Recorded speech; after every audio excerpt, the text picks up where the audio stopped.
السلام علیکم ورحمۃ اللہ وبرکاتہ۔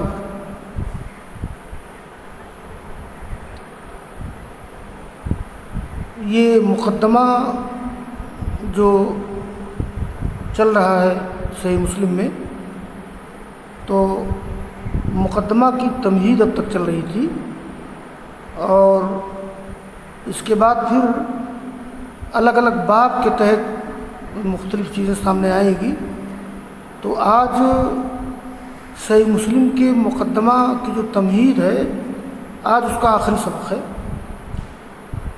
امام مسلم کہتے ہیں: قد شرحنا من مذهب الحدیث وأهله بعض ما يتوجه به من أراد سبيل القوم ووفق لها، وسنزيد إن شاء الله تعالى شرحا وإيضاحا في مواضع من الكتاب عند ذكر الأخبار المعللة إذا أتينا عليها في الأماكن التي يليق بها الشرع والإيضاح إن شاء الله تعالى۔ امام مسلم کہتے ہیں کہ اب تک ہم نے اہل الحدیث یعنی محدثین کے مذہب کی ان باتوں کی وضاحت کی ہے کہ جس پر وہ شخص توجہ دے سکتا ہے جو اہل الحدیث کے راستے کو اختیار کرنا چاہے اور اس کو اس کی توفیق ہو۔ اور ان قریب ہم انشاءاللہ مزید تشریح اور وضاحت کریں گے کتاب کی مختلف جگہوں میں ان اخبار کے ذکر کے وقت جو معلل ہیں۔ یہ بعض احادیث معلل ہوتی ہیں، اور حدیث معلول یا حدیث معلل اس حدیث کو کہتے ہیں کہ جس کی سند بظاہر ٹھیک ہو، لیکن اس میں ایسی کوئی پوشیدہ علت ہو جو اس حدیث کی صحت کے راستے میں رکاوٹ ہو، اور اس پوشیدہ علت کو اصحاب فن ہی جان سکتے ہیں۔ تو تم لوگ اصول حدیث میں پڑھو گے حدیث معلول یا حدیث معلل کی تعریف اور اس کی کیا تفصیلات ہیں۔ تو امام مسلم کہتے ہیں کہ ہم جہاں اخبار معللہ کا ذکر کریں گے، جب ہم پہنچیں گے وہاں ان جگہوں میں، تو ہم اس کی وضاحت کریں گے، ایسی وضاحت جو اس مقام کے لائق ہے انشاءاللہ تعالی۔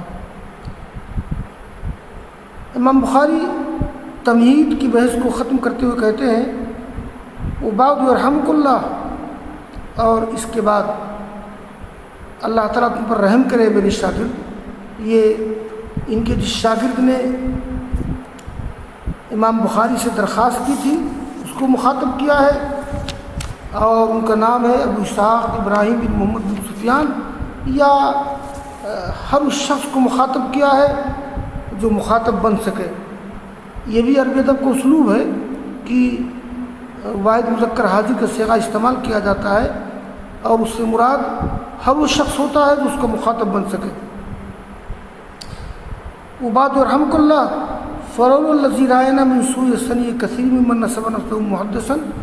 یہاں امام بخاری ذکر کر رہے ہیں، امام مسلم ذکر کر رہے ہیں کہ اصل میں ہم نے تمہاری درخواست کیوں منظور کی اور کیوں صحیح حدیث کا مختصر مجموعہ مرتب کرنے کا قصد کیا۔ تو کہا کہ ہم نے دیکھا کہ بہت سے لوگ صحیح حدیث پر اکتفا نہیں کرتے، بلکہ ضعیف حدیث، منکر روایات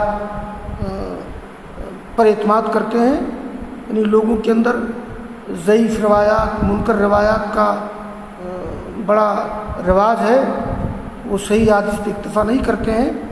تو اس لیے ہم نے سوچا کہ حالات ایسے ہیں جب ضعیف، موضوع، منکر روایات کا بازار گرم ہے، تو ضروری ہے ایسے میں صحیح حدیث کا مختصر مجموعہ مرتب کیا جائے۔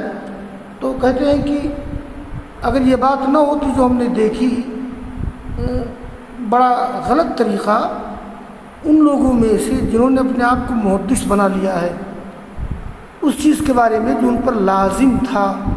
کیا چیز لازم تھی؟ یعنی ضعیف حدیث کو چھوڑ دینا، منکر روایات کو چھوڑ دینا، اور ان کا ترک کر دینا صحیح مشہور روایات پر اکتفا کو، وہ صحیح مشہور روایات جن کو نقل کیا ہے اصحاب صدق و امانت نے. تو امام مسلم کے کہنے کا مطلب یہ ہے کہ جب میں نے دیکھا کہ لوگ ضعیف روایات کو نہیں چھوڑتے ہیں، منکر روایات کو نہیں چھوڑتے ہیں، اور صحیح حدیث پہ اکتفا نہیں کرتے ہیں، جو صحیح حدیث بڑے بڑے محدثین سے منقول ہیں، تو ہم نے سوچا کہ بھائی یہ مجموعہ مرتب ہونا چاہیے. تو صحیح مشہور حدیث مما نقلہ الثقات المعروفون بالصدق والامانہ بعد معرفتہم و اقرارہم بألسنتہم ان کثیر مما یقذفون به الى الاغبیاء من الناس هو مستنکر ومنقول عن قوم غیر مرضیین ممن ذم الروایت عنہم ائمۃ الحدیث.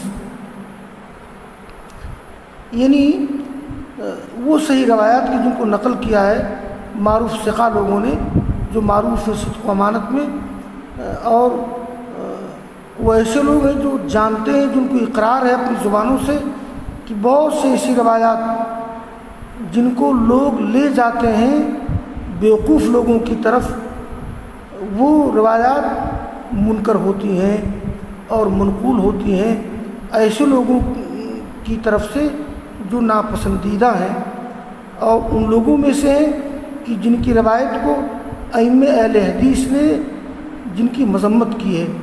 یعنی بڑے بڑے محدثین نے جن لوگوں سے روایت کرنے کو ناپسندیدہ قرار دیا ہے، ان لوگوں سے لوگ روایت لینے کی کوشش کرتے ہیں، اور ضعیف حدیث منکر حدیث کو چھوڑتے نہیں ہیں، صحیح حدیث پر اکتفا نہیں کرتے ہیں. تو یہ صورتحال جب میں نے دیکھی تو ہم نے اس کا جواب آگے آ رہا ہے. فلولا الذی رأینا من سوء صنیع کثیر تو خف علی قلوبنا اجابتک الی ما سألت. اس کا جواب بالکل آخری پیراگراف کے آخری میں ہے. اب یہاں امام مسلم رحمہ اللہ کچھ ائمہ حدیث کا نام لے رہے ہیں جو مستند ہیں، معتبر ہیں، سند ہیں، یعنی جن کی بات سند مانی جاتی ہے، جیسے امام مالک بن انس جن کی کتاب موطا ہے، شعبہ بن حجاج، سفیان بن عیینہ، یا بن سعید قطان، عبد الرحمن بن مہدی وغیرہ من الائمہ، اور ان کے علاوہ جو بڑے بڑے ائمہ ہیں، یعنی ان لوگوں نے جن لوگوں سے روایت کرنے کو ناپسند قرار دیا ہے، میں دیکھتا ہوں لوگوں کو کہ انہی لوگوں سے روایتیں لیتے ہیں. ایک میں یہاں یہ ایک واقعہ ذکر کر دوں. یہ یحییٰ بن سعید قطان کا اور امام احمد بن حنبل کا. اصل میں ان لوگوں کے زمانے میں احادیث گھڑنے والوں کی بڑی کثرت تھی. یہ امام احمد بن حنبل اور یحییٰ بن سعید قطان وہ ایک بار عراق کی کسی مسجد میں پہنچے. وہاں ایک محدث تھا، یہ واقعہ یحییٰ بن معین کا ہے. یہ احمد بن حنبل اور یحییٰ بن معین کا واقعہ، وہ بھی یحییٰ بن معین بڑے محدثین میں سے ہیں. میں اس لیے واقعہ ذکر کر رہا ہوں تاکہ اندازہ ہو جائے کہ اس زمانے میں ضعیف منکر روایات کا رواج کیسا تھا اور لوگ روایتیں کیسے گھڑتے تھے. تو یحییٰ بن معین اور احمد بن حنبل عراق کے مسجد میں پہنچے. دیکھا کہ ایک آدمی ایک محدث بیٹھا ہوا ہے مسجد میں اور حدیث بیان کر رہا ہے. کیا کہہ رہا ہے؟ حدثنی احمد بن حنبل، حدثنی یحییٰ بن معین. بیان کیا مجھ سے احمد بن حنبل نے، یحییٰ بن معین نے. تو امام احمد اور یحییٰ بن معین ایک دوسرے کو دیکھنے لگے کہ بھائی ہم لوگوں کے حوالے سے یہ حدیث بیان کر رہا ہے، ہم تو ان حدیث کو نہیں جانتے ہیں. تو جب درس ختم ہو گیا تو احمد بن حنبل یحییٰ بن معین پہنچے اس کے پاس اور کہا کہ میاں سنو، یہ تم پہچانتے ہو احمد بن حنبل کو یا بن معین کو؟ تم نے ان کے واسطے سے روایت بیان کی؟ کہا جی میں جانتا ہوں احمد بن حنبل کو یا بن معین کو۔ تو کہا کہ سنو، میں احمد بن حنبل ہوں یا بن معین ہے، جو روایات تم نے ذکر کی ہیں ان روایات کو ہم لوگ نہیں جانتے ہیں، وہ روایت کھڑی ہوئی ہیں۔ وہ آدمی زور سے ہنسا اور کہا کہ ارے دنیا میں ایک ہی احمد بن حنبل ہے، ایک ہی بن معین ہے۔ اس کے بعد پوچھا انہوں نے کہ ایسا بتاؤ کہ اب تک تم نے کتنی حدیثیں گھڑی ہیں؟ بتایا اس نے کہ میں نے ہزاروں حدیثیں گھڑ کر کے آپ لوگوں کے حوالے سے بیان کی ہیں۔ مطلب اس نے احمد بن حنبل کو دیکھا بھی نہیں تھا یا بن معین کو دیکھا بھی نہیں تھا۔ تو یہ زمانہ تھا ضعیف احادیث بیان کرنے کا، منکر روایت بیان کرنے کا، موضوع روایت احادیث گھڑنے کا۔ تو امام مسلم کہتے ہیں فرور الذی راینا من سوء سنی کثیر، یہ لولا کا جواب ہے، آگے آ رہا ہے، یہ لما سہل علینا، اگر یہ بات نہ ہوتی تو میرے لیے آسان نہ ہوتا۔ یعنی میں نے یہ صورتحال دیکھی کہ لوگ ضعیف منکر روایت بیان کرتے ہیں، اس لیے اے میرے عزیز جو تم نے درخواست کی ہے مختصر مجموعہ کی مرتب کرنے کی، اس صورتحال کو دیکھ کر کے میرے لیے آسان ہو گیا تمہاری درخواست کو قبول کرنا اور صحیح مختصر احادیث کا مجموعہ مرتب کرنا۔ کہتے ہیں اگر یہ صورتحال نہ ہوتی لما سہل علینا الانتصاب، یہ انتصاب کے معنی کھڑا ہونا، انتصب لہو انتصاب، کسی کام کے لیے تیار ہونا، لما سألت من التمیز والتحصیل ولكن من اجل ما علمناک من نشر القوم الاخبار المنکرہ بالاسانید الضعاف المجہولہ وقذفهم بها الى العوام الذین لا يعرفون عیوبها خف على قلوبنا اجابتک الى ما سألت۔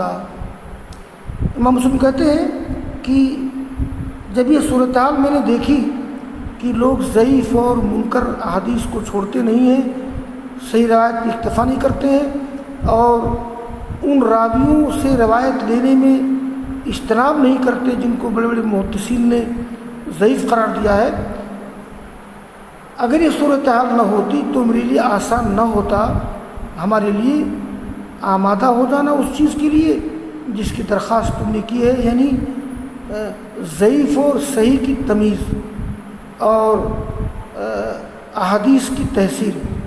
لیکن اس وجہ سے جیسا کہ ہم نے تم کو بتایا، یعنی لوگوں کا منکر اخبار کو پھیلانا ضعیف مجہول سندوں کے ذریعہ اور ان کو لے جانا، ان احادیث و اخبار کو ان عوام کی طرف کی جو نہیں جانتے ہیں احادیث کو عیوب کو، تو یہ جو بات میں نے بتائی ہے کہ لوگ ایسا کر رہے ہیں کہ یہ ضعیف مجہول سندوں کے ذریعہ منکر احادیث لوگوں میں پھیلاتے ہیں اور عوام تک لے جاتے ہیں، اس لیے خف علی قلوبنا، ہلکا ہو گیا میرے دل کے لیے، خف یخف خفتاً، آسان ہونا، ہلکا ہونا آسان ہو گیا ہمارے دل کے لیے، اجابتک الی ما سألت، یعنی اس چیز کو قبول کرنا آسان ہو گیا تم نے جس کی درخواست کی ہے۔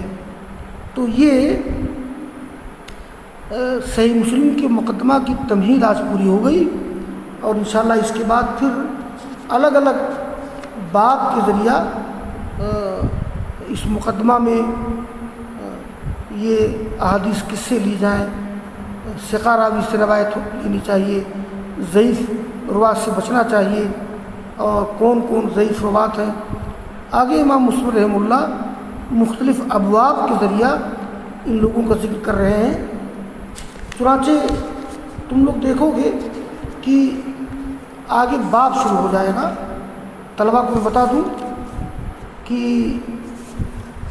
تم لوگوں کے پاس جو صحیح مسلم ہے تو صحیح مسلم کے حاشیے میں ابواب ہیں، تو کل انشاءاللہ پہلا باب شروع ہو جائے گا، نہیں کل نہیں بلکہ پرسوں، باب وجوب الروایہ عن الثقات و ترک الکذابین و تحذیر من الکذب علی رسول اللہ صلی اللہ علیہ وسلم۔ یہ صحیح مسلم کی تبیین کے بعد میں ایک بات طلبہ سن لیں، امام مسلم رحمہ اللہ نے اپنی صحیح کو ابواب و مباحث کے اعتبار سے مرتب تو کیا ہے، لیکن عنوان انہوں نے قائم نہیں کیا ہے۔ یعنی جو عنوان تم لوگ صحیح مسلم میں دیکھ رہے ہو، یہ عنوان دوسروں کو قائم کیا ہوا ہے، اور سارے محدثین نے عناوین خود قائم کیے ہیں، لیکن صحیح مسلم میں امام مسلم نے مباحث کے اعتبار سے ابواب مرتب کر دیے ہیں، چھوڑ دیا انہوں نے بعد میں اصحاب علم کے لیے کہ لوگ اپنے ذوق اپنے مزاج کے لحاظ سے عنوان قائم کر لیں گے۔ چنانچہ صحیح مسلم کا جو نسخہ عرب و عجم میں رائج ہے، اور اس میں جو عناوین ہیں ابواب ہیں، یہ عناوین علامہ نووی کے قائم کیے ہوئے ہیں۔ علامہ نووی کی شرح صحیح مسلم کے ساتھ ہے، تو علامہ نووی نے وہ عناوین قائم کیے ہیں، یہ عناوین امام مسلم کے قائم کردہ نہیں ہیں۔ اسی طرح سے ایک اور صحیح مسلم کی شرح ہے جس کا نام ہے فتح الملہم، یہ علامہ شبیر عثمانی رحمہ اللہ، یہ جن کے تفسیری حاشیے کے ساتھ قرآن کریم کو سعودی عرب میں شائع کیا تھا، تو علامہ شبیر عثمانی رحمہ اللہ جو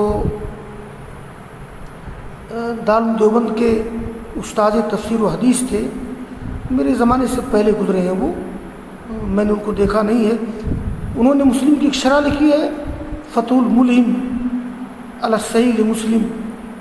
فتح الملہم بڑی اچھی شرح ہے، دارالعلوم دیوبند کے دور طالب علمی میں نے اس شرح کو پڑھا ہے۔ تو علامہ شبیر عثمانی نے اپنے انداز میں تبویب کی ہے اور عناوین قائم کیے ہیں، لیکن ان کی تبویب یا ان کے عناوین کو رواج نہیں ملا۔ زیادہ رواج جو ملا ہے وہ علامہ نووی کی تبویب کو اور ان کے عناوین کو ملا ہے۔ خلاصہ یہ ہے کہ پرسوں سے انشاءاللہ مقدمہ کے جو ابواب ہیں، ابواب کے تحت انشاءاللہ بات شروع ہو جائے گی، اور میں آج اسی کی اکتفا کرتا ہوں۔ وآخر دعوانا ان الحمد للہ رب العالمین۔